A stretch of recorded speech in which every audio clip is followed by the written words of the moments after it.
Today we're getting into the latest Tesla news, including production of the new Model 3 coming soon in the US, tax credit rule changes, Tesla's successful Q4, and more, so let's get into it.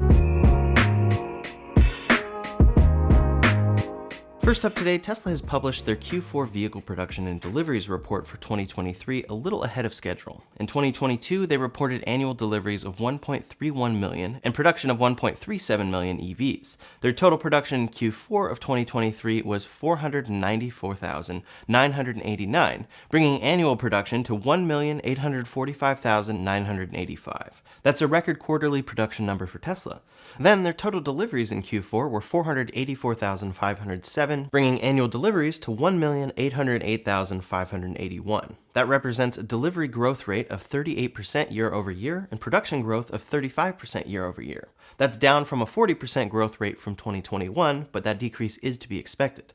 As Tesla grows as a company, their growth rate is going to shrink, and that's not a bad thing. In Elon's words, quote, "At the risk of stating the obvious, it is not possible to have a compound growth rate of 50% forever, or you will exceed the mass of the known universe. But I think we will grow very rapidly, much faster than any other car company on Earth by far." During their earnings call in October, Tesla offered a revised guidance that they would hit at least 1.8 million deliveries for the full year. That was less than 2 million, but they were able to hit this new goal. Also on that call, Elon predicted this would be the year the Model Y would likely become the best-selling car on Earth, but not just in revenue, but in unit volume. They don't report deliveries or production for each individual model themselves, but for the Model 3 and Y combined, they produced 476,777 vehicles during the quarter and delivered 461,538. Then they produced 18,212 other models and delivered 22,969 during the quarter. That includes the Model S X and the newly released Cybertruck. If a majority of those vehicles are the Model S and X, this would be the most deliveries we've seen for those cars in the last 5 years. Since the Cybertruck is included in that statistic though, there's no way of knowing how many of which car they're delivering. Those vehicles are only being delivered in small numbers compared to their more popular models, so it looks like we won't be getting any more specific breakdowns for now. That may change though once they finish scaling Cybertruck production, and we'll have to see. Estimates for December predicted deliveries of 477,000, so Tesla was able to exceed those expectations a little bit. A few factors gave them a boost in sales in the last quarter, including the release of the refreshed Model 3 and Cybertruck. They also slashed prices throughout the quarter in what their CFO called a period of economic uncertainty, higher interest rates, and shifting consumer sentiment. They shifted their sales strategy in the second half of 2023 by investing in advertising campaigns. Those efforts included Google Ads and an LED wall at the Tokyo Haneda Airport. While they didn't open any new factories, they now have 2 in the works in Nuevo Leon, Mexico, and more recently, possibly in India. Moving forward, Tesla plans to discuss these results on January 24th, 2024 at 5:30 p.m. Eastern Time. At the same time, BYD, Tesla's biggest competitor globally, has sold 3.02 million new energy vehicles in 2023. It was predicted they would hit 3.05 million this year, but they missed that goal by 30,000 cars. 1.6 million of those cars were battery electric passenger cars, and 1.4 million were hybrid electric models. While Tesla managed to deliver more EVs than BYD for the year as a whole, BYD delivered more BEVs than Tesla in Q4 at 526,400 all-electric vehicles. On top of that, their total for 2023 is a 73% increase from 2022. This is the first time they have beaten Tesla in quarterly sales of purely electric vehicles. They haven't surpassed Tesla yet when it comes to annual production of purely battery electric cars, but we could see that happen as soon as this year. BYD is no longer producing gasoline or diesel-powered cars, so they're taking on the EV market entirely, and they're growing fast. BYD's growth is somewhat representative of the growth of the EV market as a whole in China, where competition is heating up for Tesla. BYD in particular offers a wide variety of models at a wider range of prices than Tesla, covering the lower end of the market. On top of that, their home market is the world's largest EV market, so they have had a lot more potential to grow domestically. Overall, this competition is great to see. BYD has started to offer more affordable EVs, which has pressured Tesla to focus on releasing their $25,000 EV in order to remain competitive globally.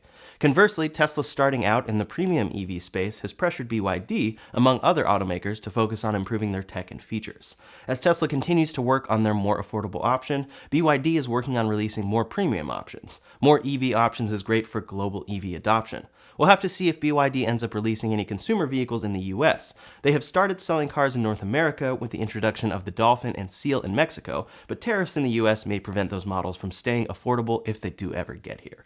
Next up today, some big changes just happened for the Model Y and Tesla's other vehicles in the US. First, for the Model Y, Tesla has introduced 2 new colors. Stealth Gray is a new standard color for the Model Y that costs nothing extra. This is a paint color we first saw them introduce on the Model S and X last year, and then on the new refreshed Model 3 over in Europe. Then their new darker Ultra Red is available for $2,000, and this came at the same time for those other cars. This eliminates and replaces the previous Midnight Silver Metallic and Red colors that Tesla has sold since the launch of the Model Y. Personally, I'm excited to see this change since Tesla is selling so many cars with the same paint colors, but what do you think? Leave a comment below to let me know your thoughts on these new Tesla colors for their most popular car. Another big change for the Model Y is that its range has been reduced. It has been well known for a while now that the EPA range of an electric car and a Tesla usually is not accurate. As such, the EPA has now updated their testing procedures, dropping the Model Y's range by quite a bit. Previously, Tesla quoted a 330-mile range for the long-range Model Y, and it is now 310 miles. Performance used to be 305 miles, and now it's 285 miles. Nothing has changed for the Model 3 since those ranges changed a few months ago, but things did change for the Model S and X as well. Previously, the Model S would get 405 miles and 396 miles for its respective trims. Now it gets the same 405 but 359 miles for the Plaid. With upgraded wheels, it would get 348, but now it gets 320 miles. For the Model X, it used to get 348 and 333 miles for its respective trims, but now it gets 335 miles and 326 miles. At first glance, this looks disappointing since Tesla's ranges have dropped on their cars, especially on one like the Model Y, going from 330 to 310 miles. However, I see this as a good thing. It's a much more realistic range estimate and will reflect the real world much better. Previously, it was pretty crazy how much the EPA estimate didn't align with reality. Next up today, the refreshed Model 3 has been selling for some time now out of Tesla's Giga Shanghai factory, but the US has been eagerly awaiting its arrival. The tax credit has now been eliminated for all trims, which we'll talk about more in a minute, except the performance model. So to some, that's even more of an incentive to just wait for this new Model 3. Now we have word that deliveries of the new Highland Model 3 are expected to begin in Q1 of 2024 in the US. Robert Scoble, a tech commentator and former Microsoft strategist, spoke with an employee from Tesla's Fremont factory about the upcoming car. Scoble posted on X that Tesla should be announcing deliveries of the new Model 3 later this month and will begin deliveries this March. Tesla has an upcoming earnings call on January 24th, which would be a great time to make any announcements for this vehicle's long-anticipated arrival in North America. We've been seeing this car make more and more appearances across the US in the build-up to this launch. One was spotted in Kettleman City, California at a supercharger with a Tesla engineering team inscription on the side, presumably out for a test drive, and the car itself looks pretty great.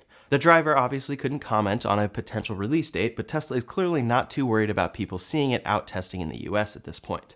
This post from Matthew Donegan Ryan on X shows a Highland Model 3 with Shanghai badges, but a VIN that shows it having been built in Fremont. Some have speculated that these Shanghai badged Model 3s are simply a diversion to keep eyes off of Fremont as they start to manufacture this new car. According to Robert Scoble, that factory has already been retooled to produce the new Model 3, so it makes sense that we're going to be seeing that car produced in Fremont in mass quantities. This is really exciting to see, as we know that the new Model 3 brings a lot of great improvements to its predecessor. With this car finally being introduced to the North American market, eyes are starting to shift to the upcoming Project Juniper Model Y refresh on the horizon coming out of China. We don't have official word yet on exactly when we could see that refresh, but we know it is currently being worked on and should be coming soon. That refresh would bring a lot of the same great improvements we've seen on the Model 3, like updated styling, improved interior quality, enhanced performance, and more. The refreshed Model 3 was unveiled back in September of 2023, and if rumors of a March US release date are true, then that would be a full 6-month period before an American release. I'm curious if we can expect to see the same for the upcoming Model Y, which will once again be released in China first, according to reports. Hopefully Tesla has learned a lot from the Model 3 upgrade, and it will be a much quicker turnaround to bring this new Model Y to the US. If everything lines up, we may see the Model 3 refreshed in the US by March, and the Model Y refreshed in the US by September or so. All of that will happen potentially 6 months earlier in China.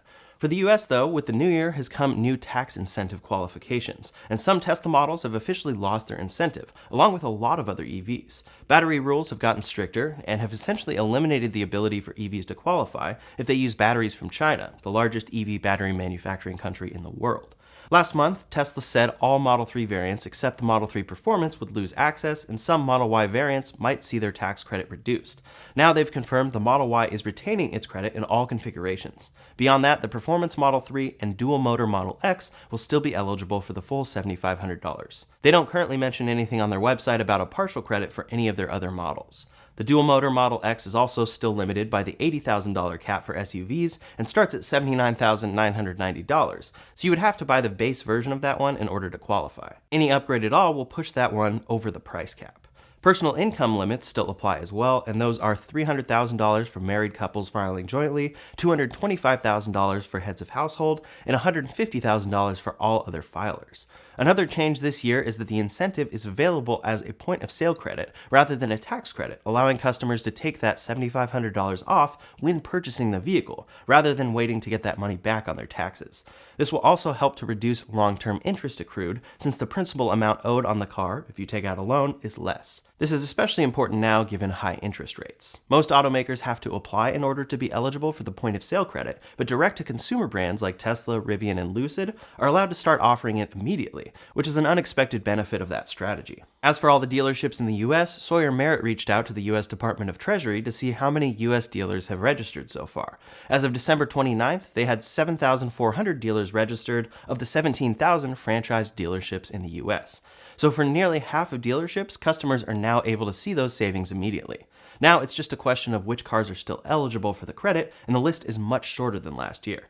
A lot of models were also reduced to half of the credit at $3,750. We have the Chevy Bolt, a Chrysler PHEV, the Ford Lightning, an Escape PHEV, two PHEVs from Jeep, and the Lincoln Corsair PHEV. Then, as mentioned, the Rivian R1S and R1T, as well as some Tesla models qualify. For now, all of Lucid's models exceed the price cap. So the Bolt and Lightning are the only EV options from legacy automakers that qualify for the credit, and luckily both still have the full $7,500 credit. This is disheartening for a lot of customers shopping for an EV, but it will hopefully inspire US automakers to invest more in domestic battery supply and manufacturing. In the long run, that will help decrease prices, as they will no longer have to import batteries from another continent. It will just take quite some time.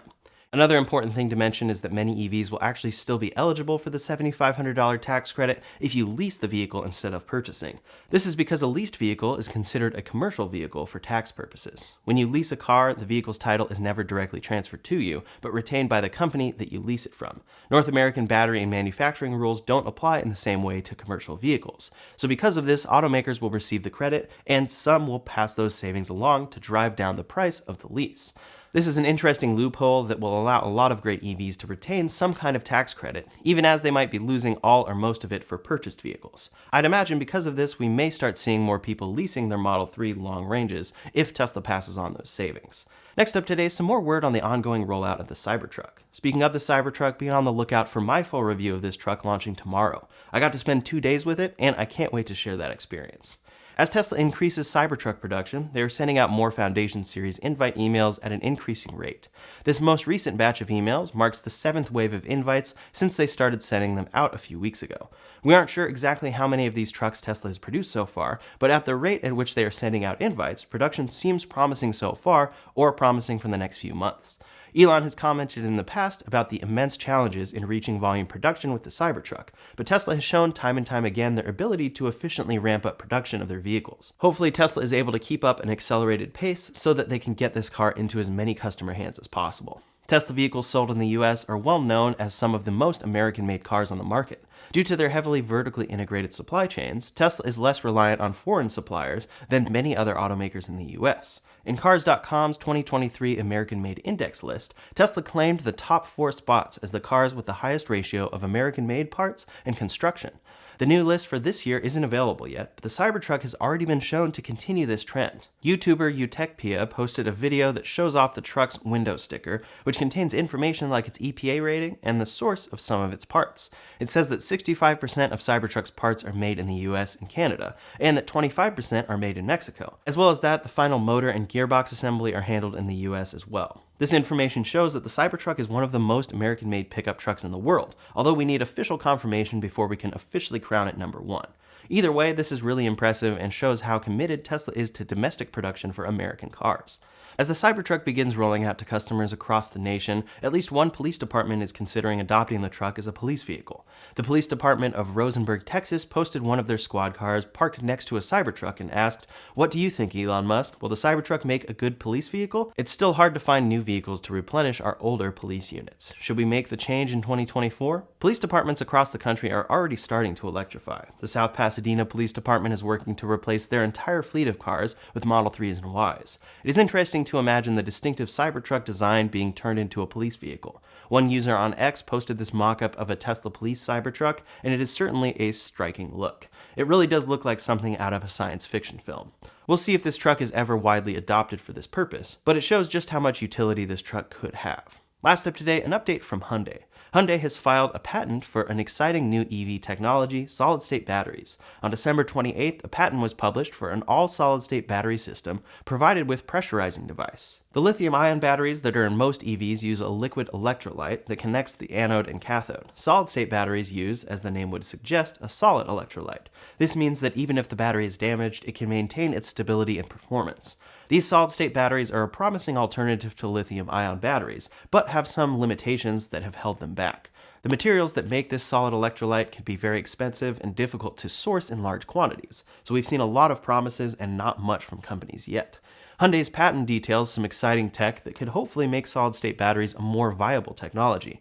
They detail a system that places the battery under pressure that is centrally controlled to allow for more efficient charging and discharging of individual cells. If this technology pans out, it could offer batteries that are lighter and safer with faster charging and better performance. This is a very exciting prospect for EV technology down the road, and it could be a big deal for the industry. We'll have to keep an eye on this and see how it develops. That's all the latest Tesla news for today, so in the meantime, if you want to see the all-new EVs coming soon to take on Tesla, you can check out that video linked up here or in the description below. Then stay tuned for my Cybertruck review. Thanks so much for watching, and I'll see you on the next one.